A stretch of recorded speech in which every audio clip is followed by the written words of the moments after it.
병원견 준비하면서 제가 본 가장 안타까운 경우가 뭔지 아십니까? 입지도 너무 좋고 월세도 주변보다 저렴해서 이건 대박이다 싶어 덜컥 계약한 바로 그 자리. 알고 보니 인테리어는커녕 의료기관 허가조차 나오지 않는 곳이었습니다. 이게 남의 이야기 같으신가요? 실제로 한 원장님께서는 권리금까지 수천만 원을 주고 들어간 상가가 용도 변경이 안 된다는 사실을 뒤늦게 알고 계약금과 권리금 수개월의 시간을 전부 허공에 날리셨습니다. 그래서 오늘 제가 최근 개원 준비하고 계신 원장님과 직접 발로 뛰며 겪은 이 생생한 경험을 바탕으로 계약서에 도장 찍기 전 반드시 확인해야 될 치명적인 포인트들을 하나하나 공유하겠습니다. 사례를 같이 보시면서 계약서에 꼭 넣어야 될 문구들, 수천만 원 아끼는 인테리어 동선 설계와 체크사항들, 그리고 임대인과의 협상 테이블에서 절대 놓치면 안 될 3가지 키포인트까지 확인하시기 바랍니다. 안녕하세요. 병원개발정석 메들레트TV의 오호준입니다. 병원개원을 준비하시면서 입지 분석과 원하는 지역을 정한 후 부동산이든 컨설팅 회사에 병원 자리를 의뢰해 놓으시면 매물이 나올 때마다 조건이 다른 후보지 답사를 많이 하게 되실 텐데요. 하나의 상권을 타겟하더라도 시장에 나오는 매물에 따라 조건이 달라서 고민하게 되는 경우가 많습니다. 최근에 피부미용 의원 개원을 준비 중이신 예비 원장님과 함께 병원 후보지에 다녀왔는데요. 오늘 영상에서는 개원 후보지 실제 답사 시 살펴봐야 하는 부분들과 인테리어를 하게 될 경우 고려사항이 어떤 것들이 있는지에 대해 얘기해 보려고 합니다. 이번에 자리를 보신 원장님께서는 한정된 초기 자본 내에서 개원 준비를 하고 계셨기에 원하시는 임차료 범위 조건이 명확했고 억소리 나는 최신 레이저 장비와 고가 시술 장비 도입을 최우선으로 뒀기에 인테리어 비용 절감은 선택이 아닌 필수 과제였습니다. 그래서 개원 입지 전략으로 기존의 병원으로 운영되었던 자리를 최우선으로 찾고 계셨습니다. 이미 기본적인 구조가 잡혀 있으니 철거 비용도 줄이고 공사 기간도 단축할 수 있을 거라 기대하셨기 때문입니다. 마침 조건에 맞는 유력한 후보지가 나왔고 저희는 만약 이 매물을 선택할 경우 발생할 수 있는 모든 변수와 예상 견적을 미리 정밀하게 파악하기 위해 병원 인테리어 전문가와 함께 현장으로 향했습니다. 부동산에서 소개할 때에는 이만한 물건이 없다고 했던 이 장소는 막상 방문해보니 어땠을까요? 우선 현장 방문 전 저희가 가장 먼저 한 일은 바로 건축물 대장을 발급받아 확인하는 것이었습니다. 그리고 건축물 대장에서 이상한 점을 발견했습니다. 상가 용도가 제1종 근린생활시설이 아니라 그냥 의원으로만 표기되어 있었던 거죠. 이런 경우에는 반드시 관할 보건소에 문의하셔서 의원 개설이 가능한지 직접 문의해 보시는 게 가장 정확하고 안전한 방법입니다. 본 케이스의 경우는 의원을 개설하는 데에는 문제가 없는 것으로 확인하였습니다. 상가의 용도가 근린생활시설 일종 의원이어야 된다는 것을 확인하는 것이 매우 중요하다는 점, 이제는 많은 원장님들께서 아실 텐데요. 다시 한번 말씀드리지만 근생 일종 의원으로 개원이 가능하다는 사실을 확인하지 않고 너무 좋은 자리여서 계약 먼저 하시고 인테리어를 시작했다가 용도가 근생 일종 의원으로 변경이 되지 않으면 보건소에서 개설 신고를 받아주지 않기 때문에 그때까지 투자한 돈, 시간, 노력이 헛되게 될 수도 있습니다. 그러니 이 부분은 무조건 제대로 확인하시고 용도 변경을 해야 하는 경우가 발생한다면 임대인분과 협의를 하셔서 용도 변경 신청을 하셔야 됩니다. 만약 계약을 먼저 하게 된다면 계약서에 용도 변경 불가 시 계약금을 반환받고 계약을 해지한다는 특약 문구를 추가하셔야 됩니다. 용도 변경을 진행하게 되면 반드시 건축법, 소방시설법, 주차장법, 장애인 편의법 등 관련 법령의 기준을 모두 충족해야 하는데요. 예를 들어 장애인 관련 시설로는 화장실, 경사로, 출입문, 복도, 계단, 승강기, 장애인 전용 주차구역 등이 있으며 생각지도 못했던 큰 비용을 부담해야 할 수도 있는 점 반드시 감안하셔야 됩니다. 따라서 용도 변경을 진행하는 경우 임대인과 다음과 같은 사항들을 협의하셔야 됩니다. 첫째, 용도 변경의 진행 주체와 비용 부담을 명확히 해야 되는데요.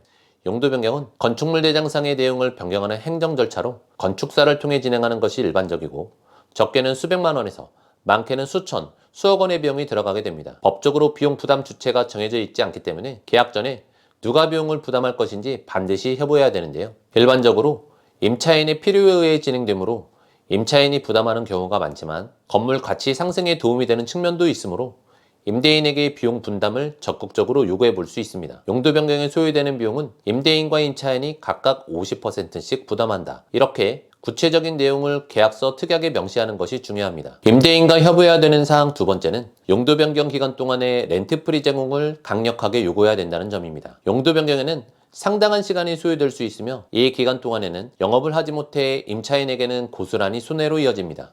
따라서 인테리어 공사 기간과 더불어 용도 변경 절차가 완료될 때까지 임대료를 면제해주는 렌트프리를 요청해야 합니다. 렌트프리는 임대인의 공시를 줄여주는 효과도 있으므로 계약 기간을 장기로 설정하거나 빠른 입주를 조건으로 제시하면 협상에 유리할 수 있습니다. 임대인은 임차인의 용도 변경 및 인테리어 공사를 위하여 잔금 지급일로부터 3개월간 렌트 프리 기간을 제공한다. 단 관리비는 임차인이 부담한다는 내용을 특약에 포함시켜 불필요한 분쟁을 예방해야 합니다. 임대인과 협의해야 되는 사항 세 번째는 추후 계약 종료 시 원상복구의 범위를 아주 구체적으로 명시해야 된다는 점입니다. 특히 용도 변경을 위해 설치한 장애인 경사로나 화장실 등의 시설은 원상복구 항목에 포함되지 않도록 용도 변경에 따른 구조물은 원상복구 대상에서 제외한다는 특약을 반드시 넣어야 합니다. 네 번째 여부사항은 임대인의 비협조 리스크에 대한 안전장치를 걸어야 한다는 점입니다. 임대인이 갑자기 마음을 바꿔 필요한 서류를 제공해주지 않으면 모든 계획이 멈추게 됩니다. 임대인의 비협조로 인해 용도 변경이 지연되거나 무산될 경우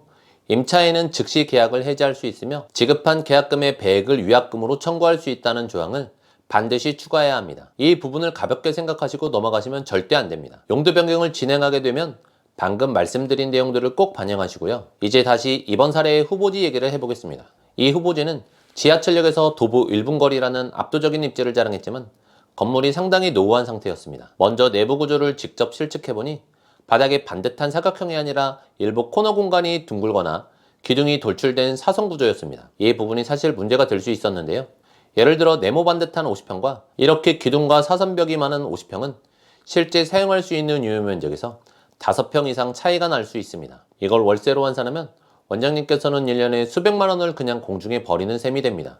게다가 이런 공간은 기성 가구가 딱 맞지 않아서 상대적으로 비싼 맞춤 가구를 제작해야 하므로 추가 비용까지 발생합니다. 특히 피부과처럼 상담, 시술, 회복으로 이어지는 동선이 명확해야 하는 경우 이런 비정형적인 구조는 환자가 느끼는 동선을 길고 불편하게 만들어 병원의 이미지에도 좋지 않은 영향을 줄 수 있습니다. 그런데 더 큰 문제는 따로 있었습니다. 천장에 시스템 에어컨이 설치되어 있는데도 모든 방마다 구형 벽걸이 에어컨이 추가로 달려있는 것을 발견했습니다. 이것은 기존의 냉난방 시스템이 제 기능을 못하고 있다는 아주 강력한 증거입니다. 만약 시스템을 전부 교체해야 한다면 어떻게 될까요? 수천만 원의 추가 비용이 발생할 수도 있습니다. 이것이야말로 생각지도 못했던 인테리어 폭탄이 될 수 있는 부분입니다. 그래서 저희가 노후 건물을 볼 때 절대 놓치면 안 되는 추가 체크리스트를 점검하기 시작했습니다. 첫째, 전력 용량입니다. 최신 의료 레이저 장비 중에는 순간적으로 많은 전력을 요구하는 경우가 있습니다. 만약 이 노후 건물의 분전반 총 용량이 동시에 사용하는 장비, 시설의 순간 최고 전기 용량보다 낮다면 차단기가 내려가는 아찔한 상황이 발생할 수 있습니다. 전력 증설 공사는 한전에 신청하고 허가받는데 수개월이 걸릴 수도 있고 비용도 수백에서 수천만 원까지 발생할 수 있는 아주 중요한 문제입니다. 둘째, 급배수 시설입니다. 특히 피부관리실에서는 온수 사용량이 많은데 노후 배관은 수압이 약해서 불편을 초래할 뿐만 아니라 배관 부식으로 인한 녹물이 필터 교체 주기를 비정상적으로 단축시켜서 계속해서 유지 보수 비용을 증가시킬 수 있습니다. 세 번째로는 현행 소방 규정에 맞는 방염 설비와 완강기 위치 등도 살펴보았습니다. 기존 병원은 예전의 규정에 맞게 개원을 하여 운영하였던 곳이고 이제는 강화된 소방 규정이 적용되고 있기 때문에 문제 소지가 없도록 해당 내용을 확인하는 것 역시 필수입니다. 이어서 병원의 품격을 결정하는 디테일들을 살펴보았습니다. 이번에 함께하신 원장님께서는 시술 기계들을 보관할 별도의 보관 공간을 원하셨습니다. 시술실에 사용하지 않는 장비들이 나와 있으면 공간이 좁아 보일 뿐만 아니라 환자도 답답하게 느끼게 됩니다. 피부 미용 분야는 워낙 기계 종류를 많이 쓰시고 새로운 기계가 나오면 또 구입하다 보니 쓰지 않는 기계들을 시술실이나 처치실 구석에 보관하게 되는 경우들이 있는데요.